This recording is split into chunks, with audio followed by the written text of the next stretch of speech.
ଆୟୋଜିତ ଏହି ଆଲୋଚନା ଚକ୍ର ଆଜି ଉପସ୍ଥିତ ସାଉଣ୍ଡଟା ଶୁଣା ମୋ ମହାବିଦ୍ୟାଳୟର ଅଧ୍ୟକ୍ଷ ମୋର ବନ୍ଧୁ ସରୋଜ ରଞ୍ଜନ ତ୍ରିପାଠୀ ମହୋଦୟ, ଶିକ୍ଷା ବିଭାଗ ମୁଖ୍ୟ ମୋର ପରମ ବନ୍ଧୁ ରଞ୍ଜନ ବାବୁ, ଶ୍ରଦ୍ଧେୟା କବିତା ଏବଂ ପ୍ରେମୀ ଏବଂ ସାନ ଭାଇ ତଥା ଉପସ୍ଥିତ ଅତି ସ୍ନେହର ପିଲାମାନେ, ପ୍ରଥମେ ମୁଁ ସକାଳୁ କଲେଜ 8ଟା +2 ଖାତା ଦେଖା ଚାଲିଛି।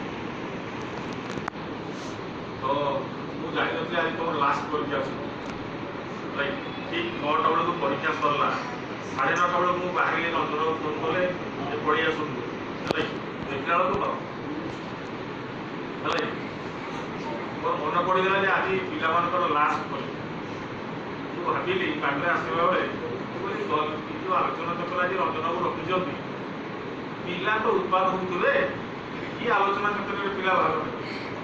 କିନ୍ତୁ ଯେତେବେଳେ ତମର ସମ୍ମିଳନୀ କକ୍ଷରେ ଆସି ପହଞ୍ଚିଲି ଏବଂ ତମମାନଙ୍କ ମୁହଁକୁ ଦେଖିଲି, କୌଣସି ଜାଗାରେ ତ ରକମ ଲାଗିନି ପିଲାଙ୍କର। ତମେ ପିଲା ମାନେ ଆଶାବାଦୀ ବସୁଛନ୍ତି ଯେ ଏଇଟା ହେଉଛି କଲେଜ କ୍ୟାରିୟର, ଏଇଟା ହେଉଛି ତାଙ୍କର କଲେଜରେ ଲାଷ୍ଟ ଫଙ୍କସନ୍। ତେଣୁ ଫଙ୍କସନ୍ ସରିବ, ଆଲୋଚନା ପର୍ଯ୍ୟାଲୋଚନା ସରିବ, ତାପରେ ଆମେ କ'ଣ ରଙ୍ଗ ମାରିବ, ମୁଁ ଏହା ଭାବୁଛି। ସେଇଆ ତ ସମସ୍ତଙ୍କୁ ପୁଣି ଥରେ ଆଲୋଚନା ଚକ୍ରକୁ ସ୍ୱାଗତ। ଆଜି ଯେଉଁ ବିଷୟବସ୍ତୁ ଅଛି